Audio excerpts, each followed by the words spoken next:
श्याम की दीवानी राधा रानी नाचे, भूखे श्याम लाल की।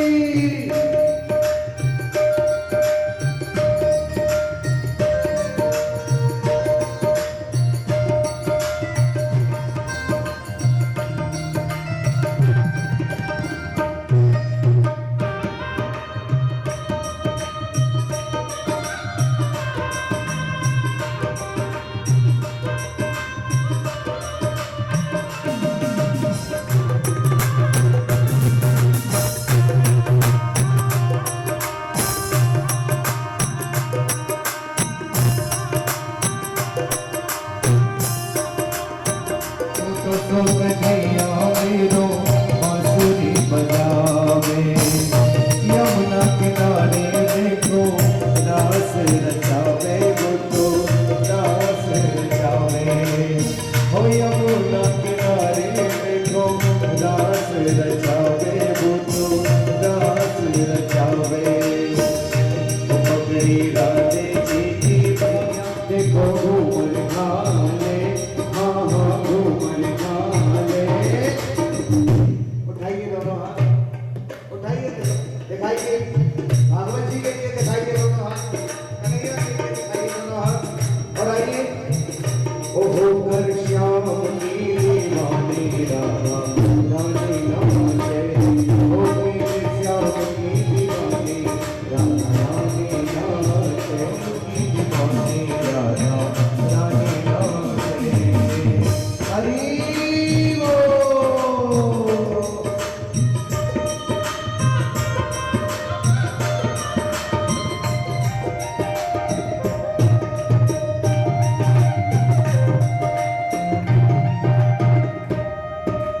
झम झम नाचे देविया, नाचे रे कन्हैया मेरो, छोड़ के मुरलिया। नाचे रे कन्हैया मेरो, छोड़ के मुरलिया, छोड़ के मुरलिया, छोड़ के मुरलिया। झम झम बाजे देखो राधा की पैजनिया, नाचे रे कन्हैया देखो, छोड़ के मुरलिया। रानी नाचे, ओ रानी नाचे रे, ओ रानी नाचे।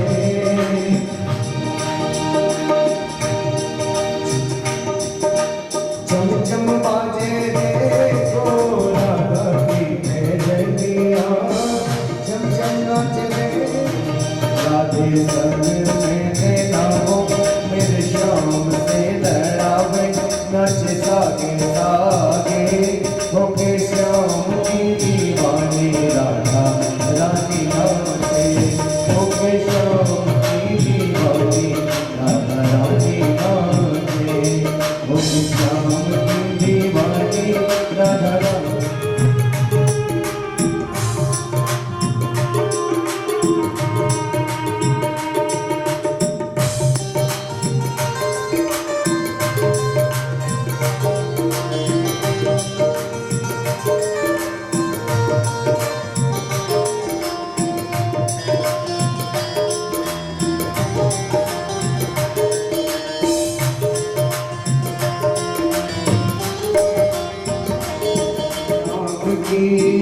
प्यारी प्यारी लागे देखो, जोड़ी राधे श्याम की दीवानी राधे, होके श्याम की दीवानी राधा रानी नाचे, होके श्याम की दीवानी राधा रानी नाचे। देखी देखी तेरे सांवरे की मुरली बाजे, देखी मानी राधा रानी नाचे, होके श्याम की दीवानी राधा रानी नाचे।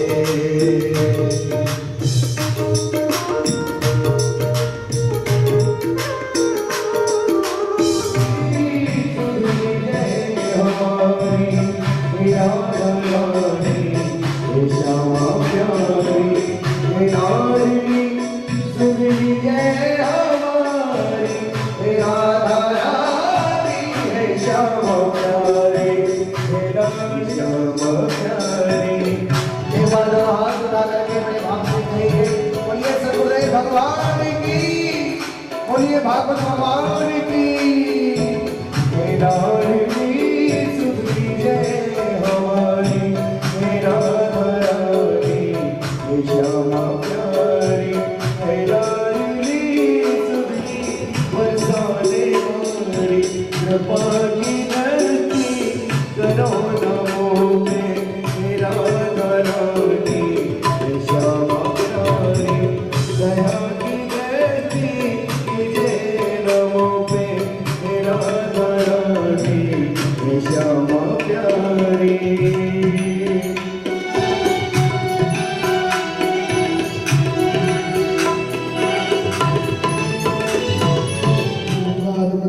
संयुतम विवद भागवतम रसमालयम मुहुरहो रसिका विभाविका पुराण पुरुषोत्तमाय नमः।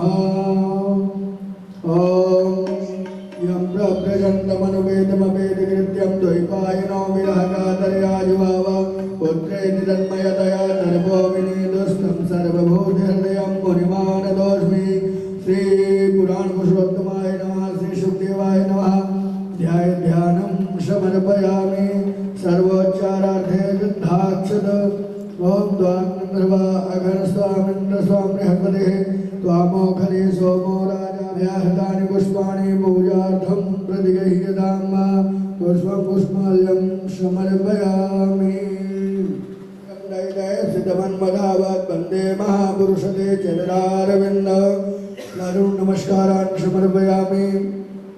एक बार जल अनेना पूजनिना कर्मणा कृतेना पुराण पुरुषोत्तमाय प्रियंताव्यासाय विष्णुरूपाय व्यासरूपाय विष्णवे नमो ब्रह्मविदये वासिष्ठाय नमो नमः।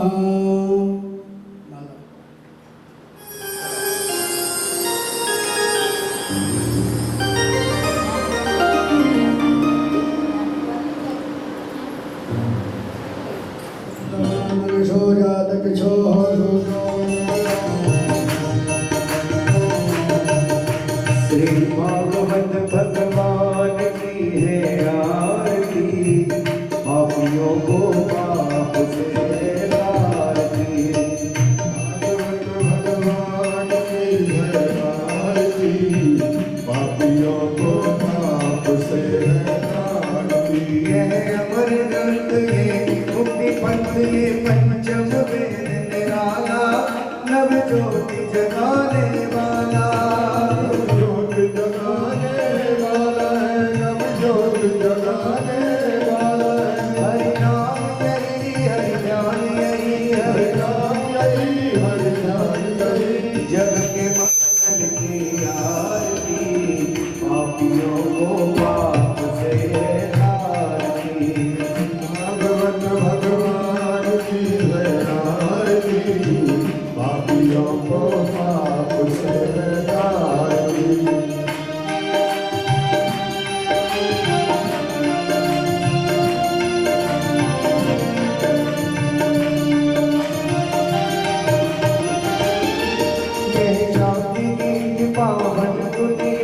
पापों को मिटाने वाला, हरि रस कराने वाला, हरि रस कराने वाला,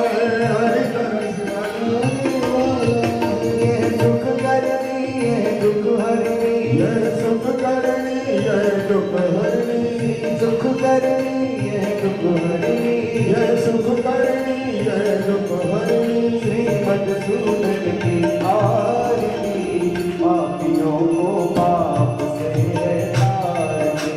जय भागवत आरती।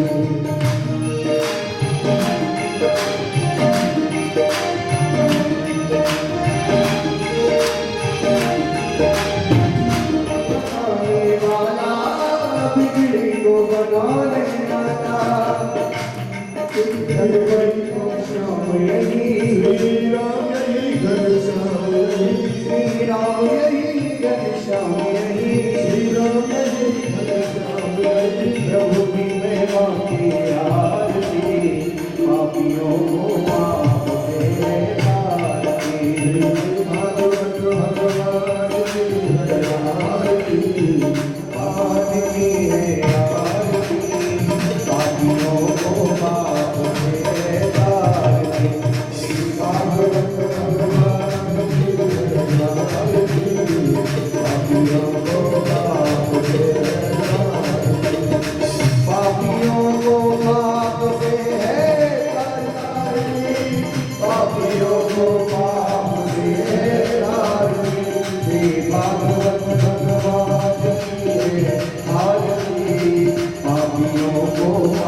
त्वमेव सर्वं मम देवदेव त्वमेव सर्वं मम देवदेव। ॐ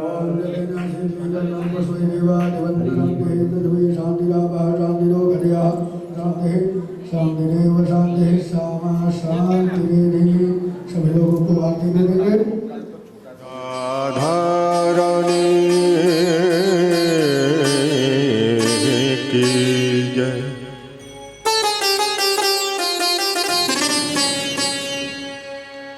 हरि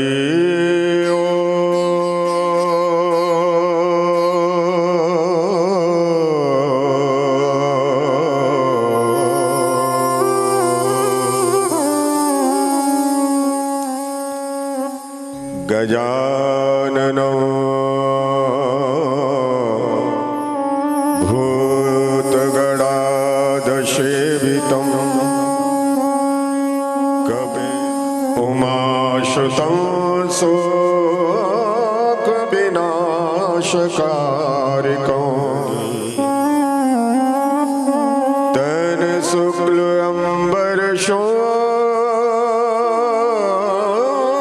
प्रकोमल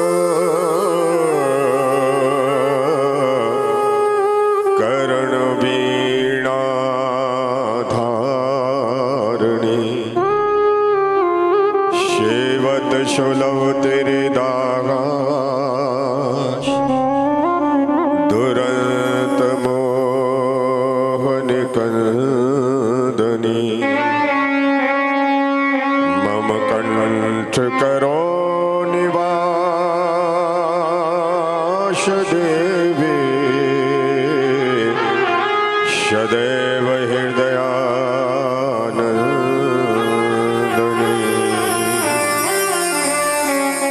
अखंड मंडलाकारं व्याप्तं येन चराचरम् तत्पदं दरेस्तं येन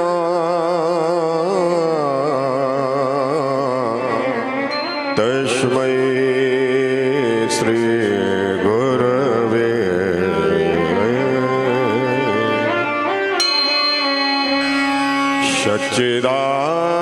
सच्चिदानन्दरूपाय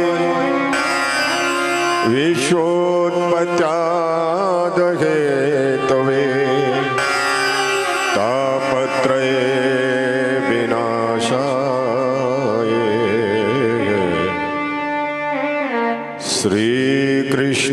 श्रीकृष्णाय वयं नमः।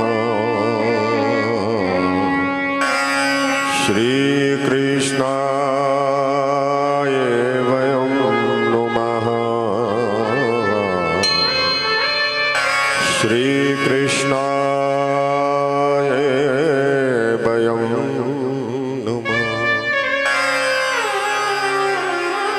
परम वंदनीय अनंत कोटि ब्रह्मांड नायक परम मंगलमय श्री कुंज बिहारी लाल की वांगमय प्रतिमूर्ति श्रीमद् भागवत महापुराण ज्ञान महायज्ञ का आज तृतीय दिवस है।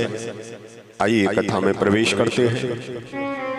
कथा में प्रवेश करने से पहले थोड़ी देर भगवान का नाम संकीर्तन, उसके बाद में भगवान की आनंदमयी कथाओं का रसना।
कृष्ण कृष्ण हरे हरे हरे राम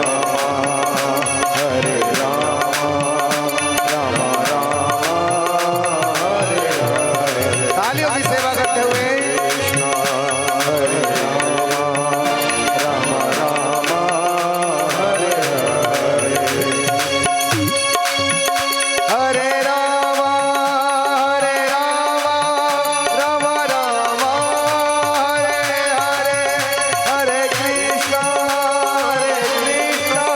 कृष्ण कृष्ण हरे हरे हरे राम हरे हरे हरे कृष्ण कृष्ण कृष्ण हरे हरे हरे राम राम हरे हरे हरे कृष्ण कृष्ण हरे हरे हरे राम राम हरे हरे हरे राम हरे हरे हरे कृष्ण कृष्ण हरे हरे कृष्ण कृष्ण कृष्ण हरे हरे हरे राम हरे कृष्ण कृष्ण कृष्ण हरे हरे हरे राम राम हरे हरे हरे कृष्ण कृष्ण कृष्ण हरे हरे हरे राम राम की बोलिए बाल कृष्ण भगवान की जय श्री राधा रानी की जय श्रीमद् भागवत महापुराण की जय श्री व्यास जी महाराज की जय श्री सुखदेव जी महाराज की जय श्री परीक्षित जी महाराज की जय श्री सूत जी महाराज की जय सभी संत भक्तों की की जय अपनी अपनी सद्गुरुदेव भगवान की जय श्री द्वारकाधीश की जय गिरिराज धरण की जय जय जय श्री राधे जय जय श्री राधे जय जय श्री राधे। आइए उसी स्थान पर चलते हैं जहां मन को पूर्ण आनंद मिलता है, पूर्ण विश्राम मिलता है। कल की कथा में मैंने आपको अंत में बहुत सुंदर भाव से ओतप्रोत प्रसंग को सुनाया। आप लोगों ने बड़े भाव के साथ में सभी प्रसंगों को हृदय में उतारा। तो आइए कल की भांति हम आज भी कथा को हृदय से श्रवण करेंगे। एकाग्रता के साथ में हम आज हरि चर्चा में प्रवेश कर रहे हैं।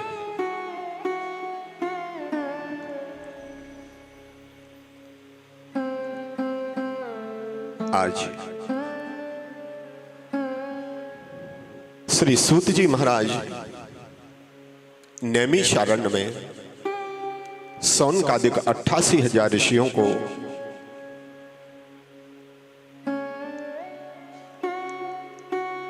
भागवत रूपी भागीरथी में स्नान करा रहे हैं।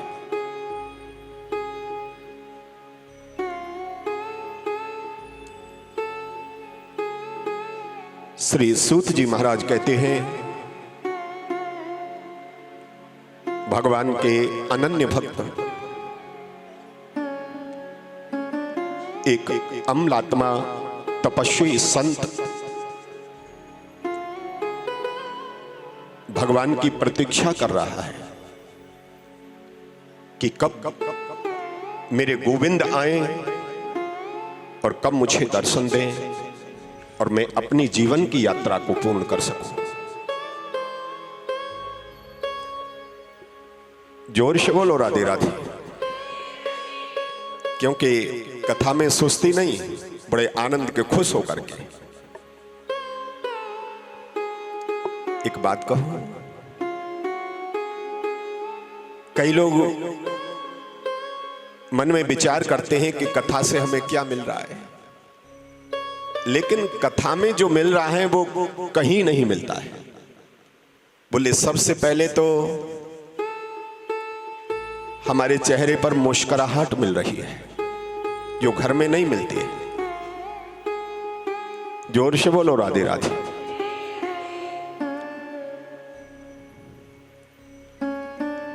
भगवान गोविंद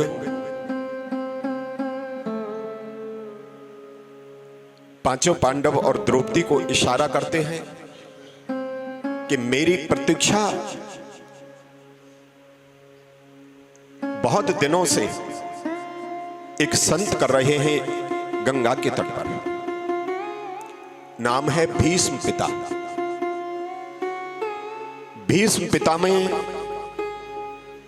जब तक कृष्ण नहीं आएंगे तब तक प्राण नहीं छूटेगा, देह नहीं त्यागूंगा। भगवान पांचों पांडवों को लेकर के जहां 54 दिनों से बाणों की सैया पर भीष्म पिता में शयन कर रहे हैं और बहुत भयानक कष्ट है। इतना कष्ट झेलते हुए भी भीष्म पितामह को शास्त्र बताता है कि इच्छा मृत्यु थी, चाहते तो पहले ही मर जाते, लेकिन मरना नहीं चाहते हैं। बोले क्यों? बोले जब तक कृष्ण नहीं आएंगे तब तक मैं ये देह त्याग नहीं करूंगा। प्यारे भगवान पहुंचे, जिनके रोम रोम में बाण लग रहा है, बाणों की सैया पर है, हाथों से प्रणाम नहीं कर पा रहे, लेकिन आंसुओं से प्रणाम कर रहे हैं। जैसे ही कृष्ण का दर्शन हुआ, बोले मेरी मृत्यु को पवित्र करने के लिए, श्रेष्ठ बनाने के लिए आज स्वयं द्वारकाधीश चल करके यहां आए हैं। प्यारे, ये तो आज भी आने को तैयार हैं, लेकिन कोई बुलाने वाला ही नहीं मिलता। आंसू से प्रणाम किया। आज भगवान गोविंद भीष्म पितामह के चरणों की ओर खड़े हैं, उनके मुखारविंद का दर्शन कर रहे हैं और आज भीष्म पितामह कृष्ण का दर्शन कर रहे हैं, अखियां हरि दर्शन की प्यासी, और कृष्ण को देख देख करके रो रहे हैं। बोले क्यों? प्यासा हिरण जैसे ढूंढे है जल को, हो प्यासा हिरण जैसे ढूंढे है जल को, ऐसे हरि में तो मैं खोज रहा हूँ। प्यासा हिरण जैसे ढूंढे है जल को, ऐसे हरि में तो मैं खोज रहा हूँ।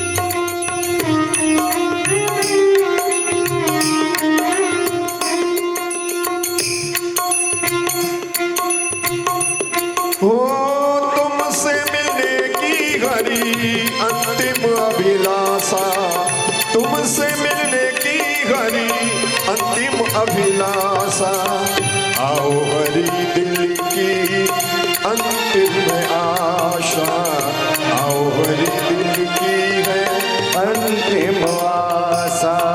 शांति है सर का ऐसे हरि में तुम्हें खोज रहा हूँ, ऐसे हरि में तुझे खोज रहा हूँ, ऐसे हरि में तुझे खोज रहा हूँ।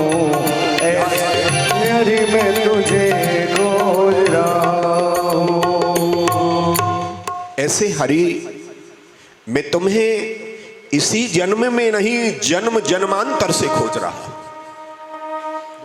लेकिन तुम कभी मिले नहीं। आज आकर के मुझे दर्शन दे रहे हैं। आपने मेरी मृत्यु को श्रेष्ठ बना दिया। हे गोविंद, आपने बड़ी कृपा की। श्री सूत जी महाराज कहते हैं, भगवान गोविंद एक संत से प्रार्थना कर रहे हैं कि ये 5 पांडव हैं, इनके साथ में द्रौपदी है, ये गृहस्थी है, आप संत हैं और आपकी लंबी उम्र का, लंबे जीवन का जो अनुभव है, इनको उपदेश करिए, अंतिम उपदेश करिए इनको कि गृहस्थी को कैसे रहना चाहिए। भीष्म पितामह ने बहुत सुंदर उपदेश किया है। दान धर्मान, राज धर्मान, मोक्ष धर्मान विभागशः। बताया कि हर गृहस्थी को 5 प्रकार का यज्ञ करना चाहिए। पहला यज्ञ है, स्नान के बाद में 1 लोटा जल सूर्य भगवान को देना चाहिए। दूसरा, तुलसी को जल देना चाहिए। तीसरा है, अपने पितरों को प्रतिदिन 1 लोटा जल देना चाहिए।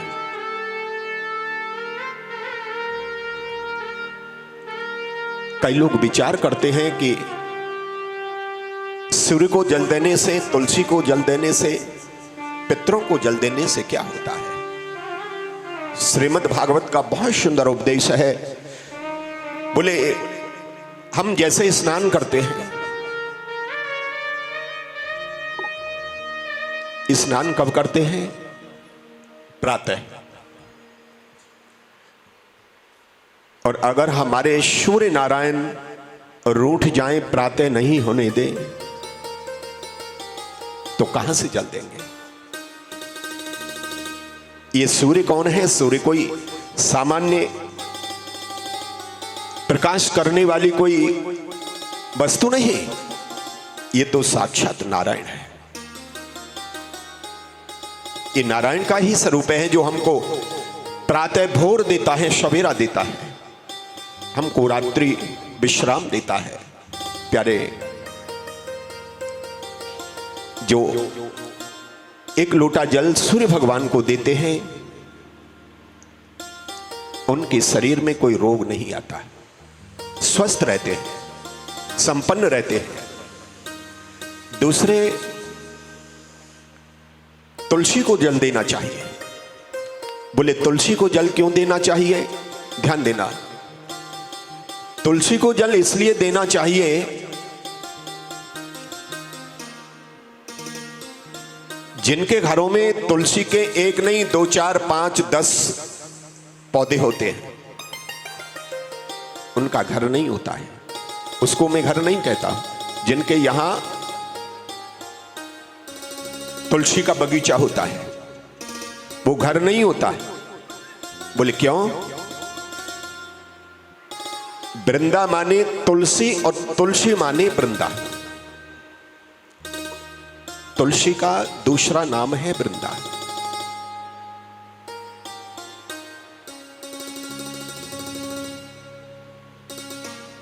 और जिनके घर में बहुत सारी तुलसी होती है ना, वो घर नहीं होता, वो तो वृंदावन होता है। वो तो वृंदावन होता है। और जहां वृंदावन होता है, वहां अकाल मृत्यु नहीं होती है। क्यों? कि वृंदावन में कौन रहता है? कि वृंदावन में मेरा बांके बिहारी रहता है, मेरा द्वारकाधीश रहता है।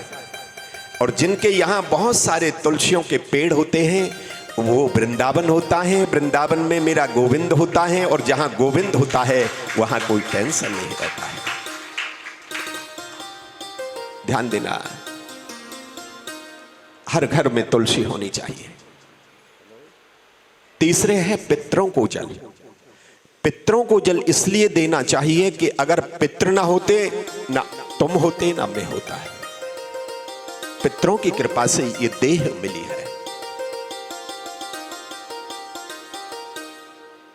इसलिए, और ध्यान दीजिए कि आप लोग पितरों को जल देंगे तो एक दिन तुम्हें भी पितर बनना पड़ेगा। तुम जल देंगे तो कोई तुम्हें जल देगा, और तुम ही नहीं देंगे तो तुम्हें जल कौन देगा? बोलो राधे राधे।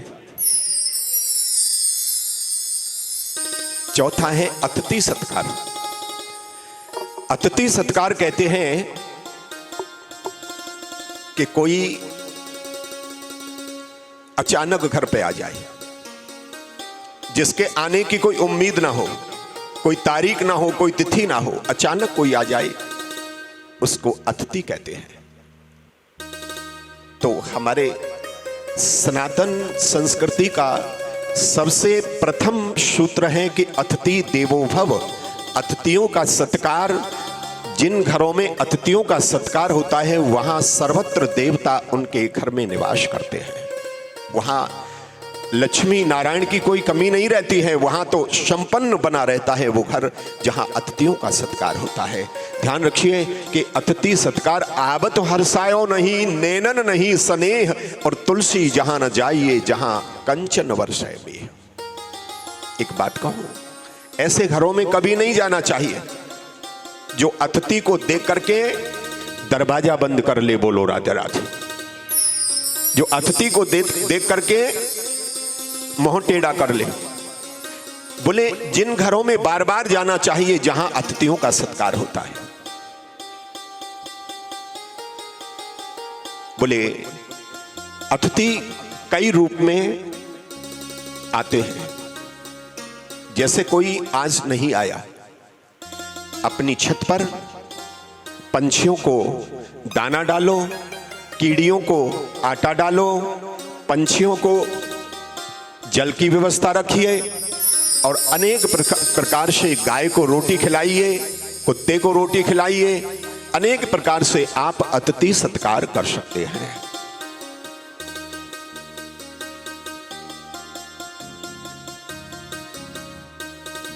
हमारे वृंदावन के एक संत बहुत सुंदर उदाहरण के दिया करते थे। बोले एक कोई आश्रम था, उसमें बहुत सारे संत रहते थे। तो वहां आश्रम के जो सेवक थे ना, जो आश्रम में गुरुजी रहते थे, उनके शिष्य आए, और शिष्य बड़े गरीब थे लेकिन हष्ट पुष्ट थे, पहलवान थे, नौजवान थे।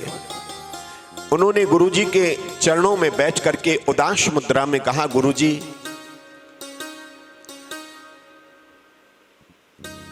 हमारे पास में पैसा नहीं है, धन नहीं है। अगर धन होता तो हम आश्रम में कुछ ना कुछ सेवाएं देते। गुरुजी ने कहा कोई बात नहीं, बैठ जाओ। दूसरे एक सेठ जी आए, पैसे वाले, उम्र थी 80 वर्ष की। गुरुजी के चरणों में बैठे और गुरुजी से कहा कि गुरुजी हम आपके यहाँ आश्रम में कुछ झाड़ू की, कुछ हाथ पैर से सेवा करते, लेकिन शरीर में थोड़ी ताकत नहीं, 80 वर्ष है, वृद्ध अवस्था है, तो क्या कर सकते हैं। तो गुरुजी बड़े हंसे कि जिसमें ताकत है वो झाड़ू लगाना नहीं चाह रहा है, और जिसके पास में पैसा है वो यहाँ भोजन में या अन्यत्र किसी सेवा में अपना धन लगाना नहीं। अरे तुम्हारे शरीर में शक्ति है, नौजवानी है, तो झाड़ू लगाओ, हाथ पैर की सेवा करो, और अगर हाथ बीमार है तो आपके यहाँ पैसा है तो पैसे की सेवा करो, जैसी भी हो जाए। तो कहने का मतलब है कि हम आप सबको अतिथि सत्कार करना चाहिए। चौथा है अतिथि सत्कार। पहला है सूर्य को जल, दूसरा है तुलसी को जल, तीसरा है पितरों को जल, चौथा है अतिथि सत्कार, 4 प्रकार की यज्ञ हो गए। भीष्म पितामह ने 5 प्रकार के यज्ञ बताए। चलो कोई बात नहीं, आप इन चारों का पालन करते रहना। 5वां यज्ञ अगली बार आऊंगा ना, जब बता दूंगा। बोलो राधे राधे। कोई बात नहीं, आज ही बताता हूं। 5वां यज्ञ बहुत सुनने लायक है। जो 5वां यज्ञ है, 5वां यज्ञ ध्यान से सुनना आप लोग। पहला यज्ञ सूर्य भगवान को जल, दूसरा तुलसी को जल, तीसरा पितरों को जल, चौथा अतिथि सत्कार, और 5वां यज्ञ है कि सुबह शाम और हरे कृष्ण हरे राम।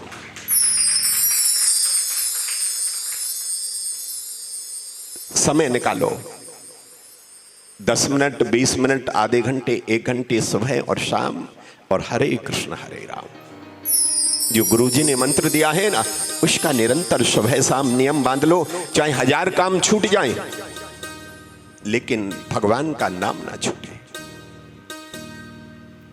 सदैव ये 5 यज्ञों का पालन करते रहेंगे तो जीवन पवित्र बना रहेगा। और ये जीवन इसीलिए मिला है। अंत में भीष्म पितामह ने कहा कि हर व्यक्ति को दान करना चाहिए। दान धर्मान, दान से मोक्ष मिलता है। बताया जैसे आप लोग 100 रुपए कमाते हैं तो उसमें से 10%, 10% दान करना चाहिए, क्योंकि दान के बिना धन पवित्र नहीं होता है।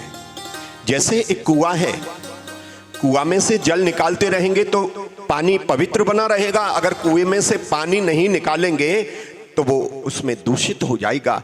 ऐसे ही दान करने से, दान करने की 3 गति हैं।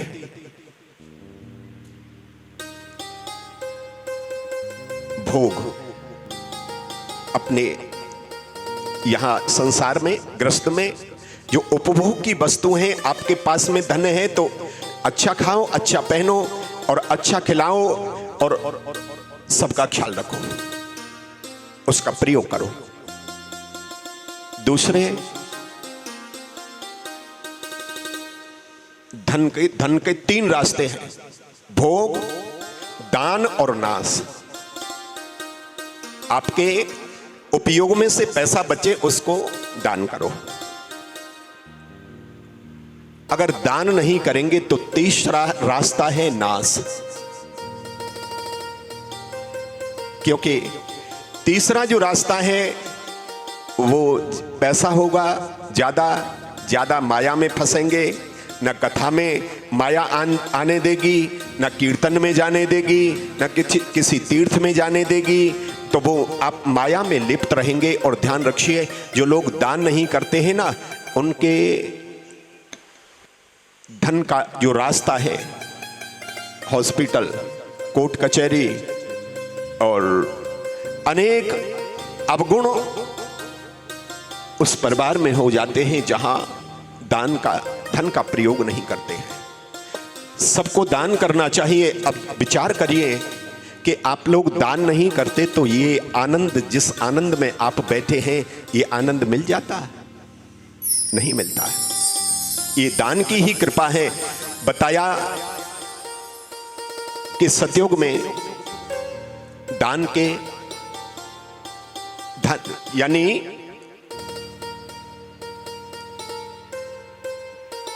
मुक्ति के 4 साधन, 4 चरण थे। धर्म के 4 चरण। त्रेता आया तो 3 रह गए, और द्वापर आया तो 2 रह गए, और कलयुग में केवल 1 बचा है। बोले क्या? दान। तो अंत में भीष्म पितामह ने बहुत सुंदर उपदेश किया, और कृष्ण को देखते देखते आज अपना पंच भौतिक शरीर त्याग दिया है। कृष्ण का दर्शन करते करते इतना तो करना स्वामी जब प्राण तन से निकले। गंगा जी का तट हो, यमुना का बंसी बट हो, मेरा सांवरा निकट हो, जब प्राण तन से निकले। सूत जी महाराज कहते हैं कि हे ऋषियों, भीष्म पिता जैसा कोई भाग्यशाली दूसरा नहीं होगा, जिनका अंतिम संस्कार भगवान नारायण कर रहे हैं, स्वयं गोविंद कर रहे हैं। एक बात कहूं, रामचरितमानस में, रामायण में सबसे श्रेष्ठ भाग्यशाली अगर कोई है तो जटायु, जिसने धर्म की रक्षा करते हुए अपने पंखों को कटा लिया, लेकिन अंत तक धर्म का पालन किया। भगवान श्री राम जब पहुंचे तो श्री राम ने गोद में उठा करके पूछा जटायु से कि जटायु, तुम्हें पहले से भी सुंदर बना दूं, तुम्हारी काया को पहले से भी श्रेष्ठ बना दूं, सुंदर बना दूं? तो जटायु रो पड़ा, बोले नहीं। भगवान राम ने पूछा कि कोई अंतिम इच्छा है? बोले है। जटायु ने रो करके कहा कि हे राम, मेरी एक ही इच्छा है। बोले क्या? कि मैं अपने हाथों से मेरा अंतिम संस्कार कर देना। विचार करिए, राम नारायण है, कोई सामान्य राजकुमार नहीं, भगवान नारायण है, और भगवान का अवतार हुआ अयोध्या में दशरथ के यहां। धन्य है जटायु।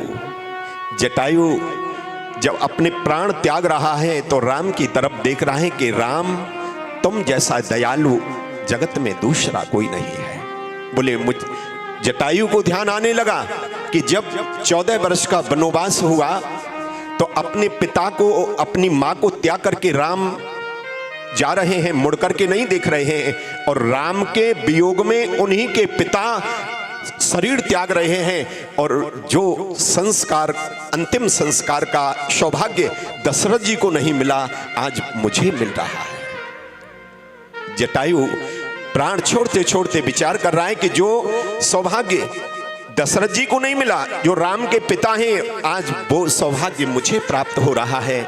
मेरे समान बड़भागी कौन होगा? या तो श्रीमद् भागवत में भीष्म पिता में है और रामायण में जटायु हैं। आज अंतिम संस्कार किया भगवान गोविंद ने, और वहां से चले आए, और कहते हैं कि भगवान ने जिस गर्भ की रक्षा की थी, कल की कथा में आप लोगों ने सुना, तो उस गर्भ, उत्तरा के गर्भ में जो बालक बैठा है उसने जन्म लिया है, उसका जन्म हुआ, और अनेक संत महात्मा उनको आशीर्वाद देने के लिए आए। प्यारे भगवान गोविंद ने भी आशीर्वाद दिया, और भगवान आज द्वारिका जाना चाहते हैं। हस्तिनापुर, जिसको हम दिल्ली बोलते हैं, वहां से भगवान ने कहा कि अब मुझे आज्ञा मिले, मैं अब द्वारिका जा रहा हूं।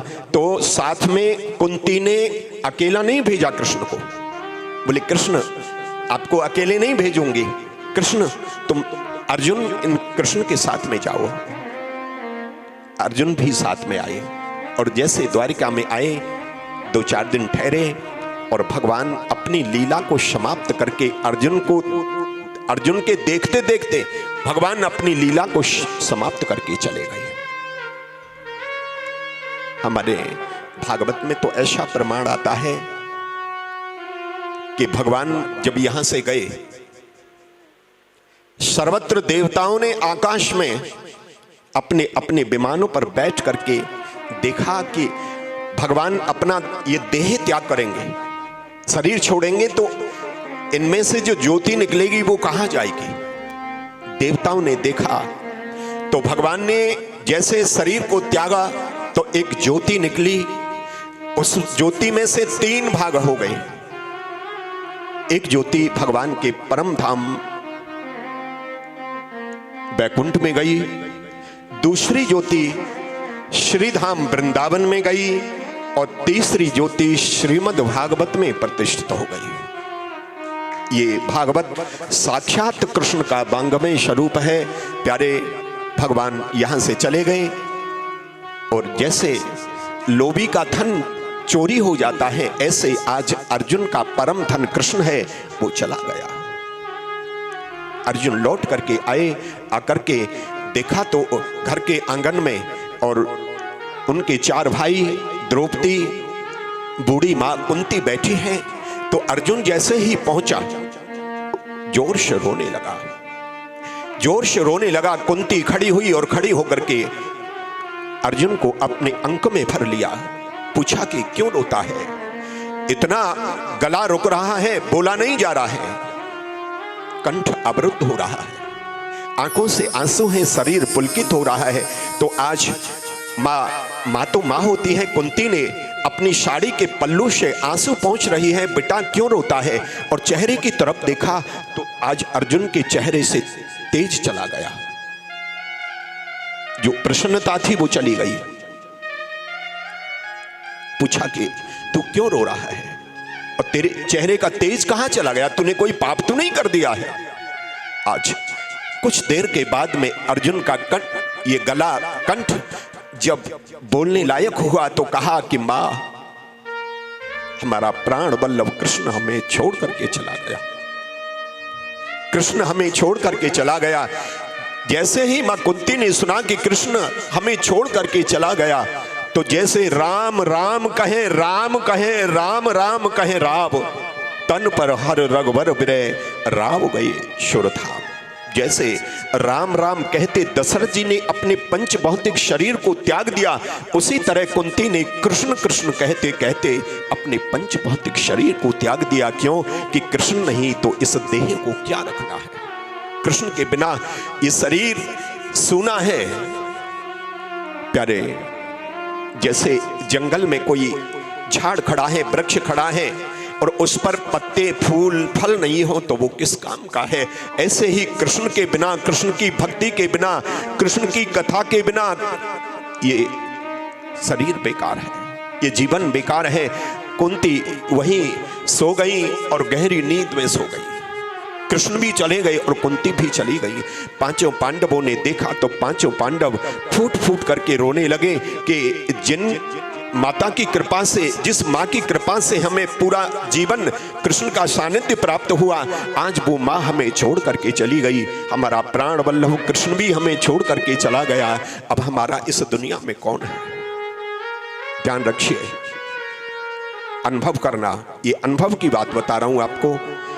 माँ और पिता चाहे 95 वर्ष के हो, चाहे 100 वर्ष के हो और वो चारपाई में पड़े हो, लेकिन जाने के बाद में महसूस होता है कि उनका मूल्य क्या है, उनकी कीमत क्या है।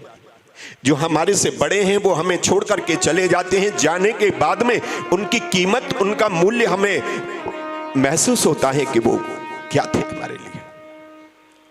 क्योंकि आज 5 पांडव हिलकियों से रोने लगे कि हमारी माँ ने हमें सुंदर संस्कार दिया और जिन संस्कारों के कारण जिनका ध्यान करते करते योगी हजारों लाखों वर्ष बिता देते हैं, उनके ध्यान में वो नहीं आता है जो हमारे साथ में हमारे रथ को हाँका। जब जब जीवन में कोई परेशानी आई तो कृष्ण ने आने में देर नहीं की। आज द्रौपदी के आंखों में वो दृश्य है जब दुशासन साड़ी खींच रहा था, दुशासन साड़ी खींच रहा था, द्रौपदी उस दृश्य को याद कर रही है कि मैंने द्रोणाचार्य, कृपाचार्य, भीष्म पिता आदि से सहायता मांगी लेकिन मेरी सहायता नहीं कर पाया कोई। मैंने अपने 5 पतियों से आग्रह किया कि मेरी साड़ी को दुशासन खींच रहा है, मुझे नग्न कर रहा है, मेरी रक्षा करो, वो भी नहीं बचा पाए। अपनी साड़ी को मैंने खुद पकड़ा लेकिन मैं भी अपनी स्वयं रक्षा नहीं कर पाई। जब मैंने हाथ खड़ा करके कहा कि गोविंद तुम आ जाओ, तो मेरे गोविंद ने देर नहीं की।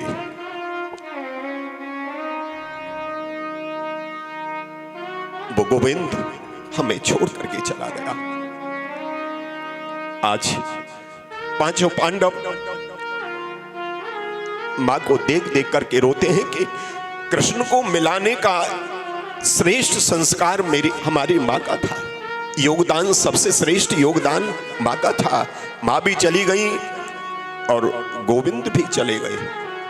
प्यारे, मां का अंतिम संस्कार किया। संस्कार करने के बाद में कुछ दिन तक ठहरे, लेकिन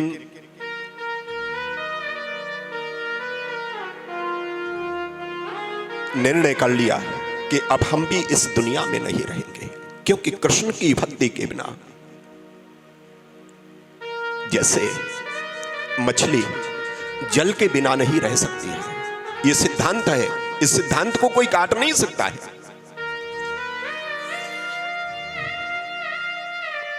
गाय बछड़े के बिना नहीं रह सकती है, ऐसे ही कृष्ण के बिना नहीं रहे, मां के बिना क्या रहेंगे। कुछ दिनों के बाद में जब जिस बालक ने जन्म लिया है उसका नाम रख दिया परीक्षित।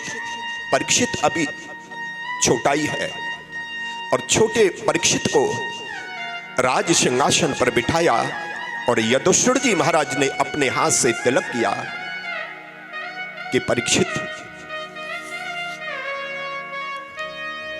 अंत में उपदेश किया कि परीक्षित, ये संसार का सिद्धांत है, नियम है कि किसी वस्तु की हम कल्पना करते हैं, उसका मिलना अनिवार्य नहीं है।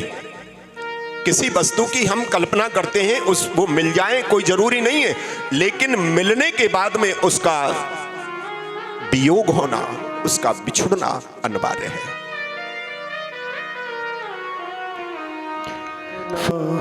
नजर से नजर